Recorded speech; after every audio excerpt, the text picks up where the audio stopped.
এক্ষেত্রে কোনো বিষয়ে আমি সংজ্ঞাটা কি দরকার পড়ে দেব? ব্যাখ্যাটা একটু জানতে চাচ্ছি যে সংজ্ঞার মধ্যে যেটি আছে হ্যাঁ, এটা হচ্ছে এটা সঠিক নয়। সঠিক নয় এই অর্থে যে এখানে সুস্পষ্টভাবে লেখা আছে যে প্রবাসী বাংলাদেশ সরকার, মুজিবনগর সরকার, যেটা মুজিবনগর সরকার লেখা আছে, মুজিবনগর সরকার ও উক্ত সরকার কর্তৃক স্বীকৃত অন্যান্য বাহিনী তারা সবাই মুক্তিযোদ্ধা হবেন। তার মানে মুজিবনগর সরকার ইটসেলফ এবং তার দ্বারাই স্বীকৃত অন্যান্য সকল বাহিনী ও বাহিনী যারা সশস্ত্রভাবে যুদ্ধ করেছে তারা সবাই মুক্তিযোদ্ধা হবেন। এটাই। তাহলে মুজিবনগর সরকারের মধ্যে কে ছিলেন? শেখ মুজিবুর রহমান ছিলেন, সৈয়দ নজরুল ইসলাম সাহেব ছিলেন, তাজউদ্দিন সাহেব ছিলেন, মনসুর আলী সাহেব ছিলেন, কামরুজ্জামান সাহেব ছিলেন, খন্দকার মুস্তাক সাহেব ছিলেন। আর কোনো ব্যাখ্যা? সরাসরি যারা যুদ্ধ করেছে, যুদ্ধে অংশগ্রহণ করেছে, এই যুদ্ধটা এই সরকারটা পরিচালনা করেছে। এই সরকারের লেজিটিমেসির বাইরে কাউকে স্বীকৃতি দেওয়া হয়নি। এই সরকারটাই তখন ছিল বাংলাদেশের স্বীকৃত সরকার, যেটা প্রবাসী সরকার। অর্থটা ওরকম দাঁড়ায় কিনা যে ওরা পরিচালনা করলো সরাসরি, যেহেতু রণাঙ্গনের অংশ এটা হয় নাই, কারণ রণাঙ্গনটা ওনারা পরিচালনা করেছেন। তাইলে তো একই কথা আপনি সেক্টর কমান্ডারদের ব্যাপারেও বলতে পারেন। তারা কি যুদ্ধ করে নাই? যুদ্ধ ডিজাইন করেছে, যুদ্ধে কারা যাবে না যাবে সেটা পরিচালনা করেছে। ঠিক একই রকমের মুজিবনগর সরকার তো পুরো যুদ্ধটা পরিচালনা করেছে। মুক্তিযোদ্ধাদের জন্য রেশন কোথার থেকে আসবে, অস্ত্র কোথার থেকে আসবে, কি এগুলি সব এই সরকার করছে না। তো ফলে এইটা তো ঐতিহাসিক সত্য যে এই সরকার পুরো যুদ্ধটা পরিচালনা করেছে। তো এটা কেমন করে ইতিহাস পরিবর্তন করা যায়? এটা একটা মিসলিডিং হয়েছে নিউজ। এটা আমার মনে হচ্ছে যেন এটা সত্য হয় নাই। আমরা তো এখানে সুস্পষ্টভাবেই বলা আছে সহযোগী, যে মানে মুক্তিযুদ্ধের সহযোগী, ওখানেও স্যার মুজিবনগরের একটা বিষয়, তাহলে ওইটা মুজিবনগরের কর্মচারীরা, ওখানে মুজিবনগর সরকারের অধীনে যে সমস্ত বেতনদারী কর্মচারীরা ছিল তাদেরকে বলা হয়েছে সহযোগী, সরকারকে বলা হয়নি। ওইটাই। আর এমপি এমএলএদের মধ্যেও যারা সশস্ত্রভাবে এসে যুদ্ধ করেছে তারাও মুক্তিযোদ্ধা। সর্বাঙ্গীনভাবে এইটাকে এই মর্যাদাশীল করা হয়েছে। এটা এই নয় যে যারা সহযোগী মুক্তিযোদ্ধা হবেন তারা মর্যাদা ক্ষুণ্ণ হয়েছে, এটা মোটেও না।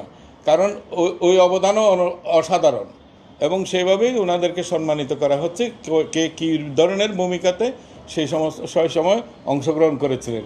এই ক্ষেত্রে সুবিধাদি রাষ্ট্র কর্তৃক প্রদত্ত ভাতা ইত্যাদি নানান সুবিধার ক্ষেত্রেও কোনো বৈষম্য নাই, সবাই সমান। মুক্তিযোদ্ধা সহযোগী মুক্তিযোদ্ধা এখানে যে সম্মান রাষ্ট্রীয় সুযোগ সুবিধা সেটার মধ্যে সমান একই। স্যার, যেটা বলা হচ্ছে যে এই বঙ্গবন্ধু এবং জাতীয় চার নেতা সহ এবং যেটা বললেন যে এরা সরাসরি মুজিবনগর সরকারে ছিল, এদের নেতৃত্বে যুদ্ধ হয়েছে, এরা মুক্তিযোদ্ধা হিসাবে বিবেচিত হবে। কিন্তু ওই যে 400 মুক্তিযোদ্ধা যারা হচ্ছে 70-এর নির্বাচনে গণপরিষদে ছিল, এরা সহযোগী। যারা যুদ্ধ করে নাই তারা কি করে হইতে পারে? এটা যারা মুক্তিযুদ্ধের কারণে ওই ভারতে গেছে, নানা রকমের কাজে তারা এনগেজ ছিল, সেখানে হয়তো সে কেউ স্বাধীন বাংলা বেতার কেন্দ্রে, তারপরে কূটনৈতিক এবং আদার অন্যান্য কাজে তারা ব্যস্ত ছিল, তারা সহযোগিতা করেছে। তারা তো রণাঙ্গনে এসে তো লড়াই করে নাই। আমি বলতে হচ্ছে মুক্তিযুদ্ধের সংগঠনগুলোর সাথে আমরা যখন অনেক কটা সিরিজ মিটিং করেছি এই সমস্ত সংগঠনগুলোর সাথে, তাদের সবারই দাবি এইটা শুধু আমরা নতুন করে প্রবর্তন করি নাই। এটা 72-তে ছিল, 72-এ ছিল, এই সেম এই যে সংজ্ঞাটা আমরা এখন দিলাম এইটা সেম ছিল। এটা পরিবর্তন করেছে 2018-তে এসে, এই সংজ্ঞাটাকে চেঞ্জ করেছে। 2022-এ এসে চেঞ্জ করেছে, 2বার চেঞ্জ হয়েছে। এখন আমরা সেটাকে আবার ওই যে 72-এর সময় যে সংজ্ঞাটা ছিল, যখন ওই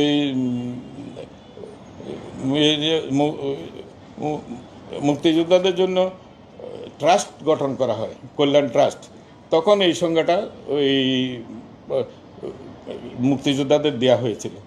সেই সংজ্ঞায় আবার এটা মূলত ফেরত যাওয়া, মানে ইতিহাসকে ইতিহাসের জায়গায় রাখা। এখন একটা লোক আমি দাবি করছি আমি মুক্তিযোদ্ধা, উনি দাবি করছেন উনি মুক্তিযোদ্ধা, কিন্তু শাশ্বতভাবে বাংলাদেশের সমস্ত মানুষ জানে যে মুক্তিযোদ্ধারা কারা, মুক্তিযুদ্ধ কারা করেছে।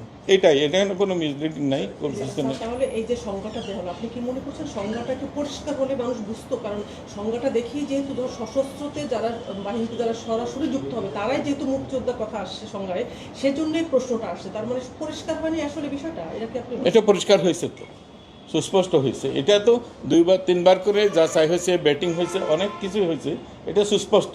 এখন আপনি যদি টুইস্ট করতে চান তাহলে তো আপনি করতে পারেন, সেটা তো অল টুগেদার ডিফারেন্ট জিনিস। এটা তো আমরা একেবারে নিরঙ্কুশভাবে ইতিহাসনিষ্ঠভাবে আমরা চেষ্টা করছি যাতে এই মুক্তিযুদ্ধটা সম্মানিত থাকে, এটা কন্ট্রোভার্সিতে না যায়, কেউ যেন এটাকে বিতর্কিত না করতে পারে। স্যার তাহলে এই লাইনটি কেন থাকেনি? বীর মুক্তিযোদ্ধার যে সংজ্ঞাটি আছে 10-এ 2-এর সংজ্ঞার 10 নম্বরে, যে যাহারা 1971 খ্রিস্টাব্দের 26শে মার্চ হইতে 16ই ডিসেম্বর পর্যন্ত দেশের অভ্যন্তরে